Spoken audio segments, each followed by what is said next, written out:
بسم اللہ الرحمن الرحیم۔ معزز ناظرین السلام علیکم۔ کسی صابر و شاکر اور عیالدار شخص کی بیوی بڑی بدزبان اور ناشکری تھی، جس کی وجہ سے وہ صاحب ایمان سخت پریشان رہتا تھا۔ چنانچہ ایک مرتبہ جب 2-3 روز تک کچھ کھانے کو میسر نہ آیا تو اس عورت نے اپنے شوہر کو بہت کچھ سنایا کہ بال بچے بھوک سے مر جاتے ہیں اور تو نکھٹو گھر میں بیٹھا ہے، کچھ تو شرم کر اور کما کر لا تاکہ بچوں کی مصیبت دور ہو۔ یہ سن کر شوہر کہنے لگا کہ خدا کی بندی، رات کے وقت شور و غل نہ مچا، میں صبح کو کچھ مزدوری لے آؤں گا اور جو کچھ اجرت ملے گی تیرے سامنے لا کر رکھ دوں گا۔ چنانچہ جب وہ اللہ کا بندہ صبح کو مزدوری کرنے گیا تو کسی نے اس کی بات نہ پوچھی، باقی سب مزدور اپنے اپنے کام پر لگ گئے۔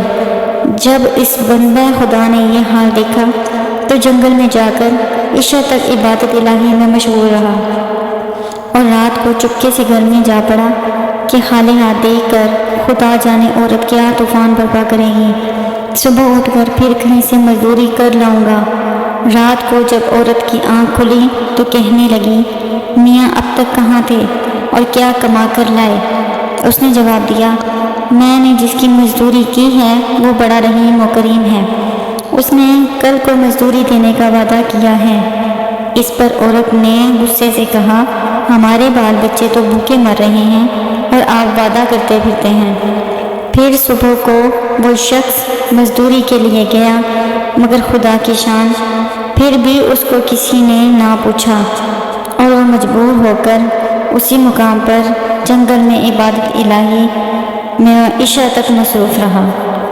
بڑی رات گئے، جب ڈرتے ڈرتے گھر میں گیا تو وہ عورت کہنے لگی، دونوں دن کی مزدوری لائے ہو؟ اس بیچارے نے گھبرا کر کہا، آقا نے کل 3 دن کی مزدوری دینے کا وعدہ کیا ہے۔ یہ سن کر عورت آگ بگولا ہو کر کہنے لگی، اپنا بھلا چاہتے ہو تو صبح 3 دن کی مزدوری لے آؤ، ورنہ منہ نہ دکھانا۔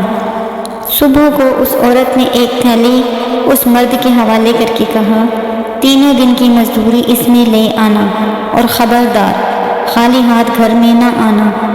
یہ سن کر اس بندہ خدا کی نظر عالم اسباب سے اٹھ کر مسبب حقیقی کی طرف جا پڑی اور اسی وقت سیدھا جنگل میں جا کر عبادت الہی میں مشغول ہو گیا۔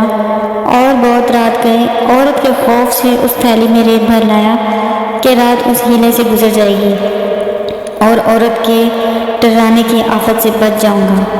مگر جس وقت گھر کے دروازے پر پہنچا تو عورت کا ڈر اس قدر غالب ہوا کہ خدا جانے آج کیا آفت برپا کرے گی، اس لیے اس نے تھیلی ڈال کر واپسی کا ارادہ کر لیا۔ مگر اچانک گھر میں سے ایسی خوشبو آئی جس نے دل و دماغ کو معطر کر دیا اور وہ عورت خوش ہوتی ہوئی گھر سے نکل آئی۔ اس خدا کے بندے نے اس سے دریافت کیا کہ کیا معاملہ ہے؟ کہنے لگی کہ اندر چل کر اس کی حقیقت سنو اور خدا کا شکر ادا کرو، یقیناً تم سچ کہتے تھے اور تمہارا مزدوری دینے والا بھی سچا ہے۔ واقعہ یہ ہے کہ میں بچوں کے کھانے پینے کی فکر میں مدہوش بیٹھی تھی، اچانک کسی نے دروازے پر دستک دی۔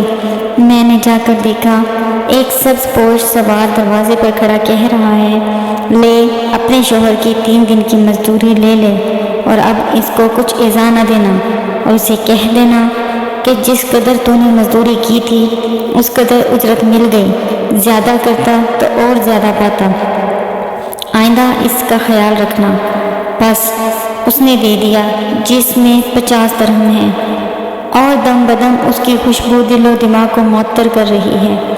یہ سن کر وہ بندہ خدا گر وزاری کے ساتھ خدا کی حمد و ثنا میں کھو گیا اور عورت اس کا شکستہ حال دیکھ کر حیران رہ گئی کہ بار خدا یہ کیا معاملہ ہے، خوشحالی میں یہ پریشان حال کیسی؟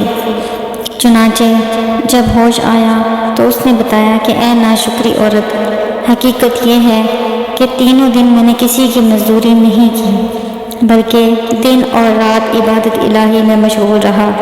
رات کو آ کر تیرے خوف سے یہ ہلا کر دیتا تھا کہ آقا نے کل مزدوری دینے کا کہا ہے، مگر میرے مالک حقیقی نے اپنے غلام کو سچا کر دکھایا اور تیرے رات دن کی آفت سے مجھ کو نجات دے دی اور اس پر جتنا بھی شکر ادا کروں کم ہے۔ دیکھ، آج میں اس تھیلی میں تیرے ڈر سے ریت بھر کر لایا ہوں، تو اس کو خالی کر لے اور ریت کو پھینک دے۔ جب اس کی بیوی نے چاہا کہ تھیلی خالی کرے تو دیکھتی ہے کہ وہ تھیلی تو ایسے جوہرات سے بھری پڑی ہے جن سے تمام گھر روشن ہو رہا ہے۔ یہ حال دیکھ کر اس مرد صالح نے اپنی تمام عمر خدا کے شکر گزاری میں گزار دی۔ سبحان اللہ، جو بندہ اپنے خدا پر بھروسہ کر کے اس کی اطاعت اور فرما برداری میں مصروف رہتا ہے، اسی طرح اللہ تعالیٰ غیب سے اس کی مدد کرتا ہے۔ اللہ تعالیٰ ہم سب کو بھی اس واقعے سے سبق حاصل کر کے اس پر عمل کرنے کی توفیق عطا فرمائے۔ آمین یا رب العالمین۔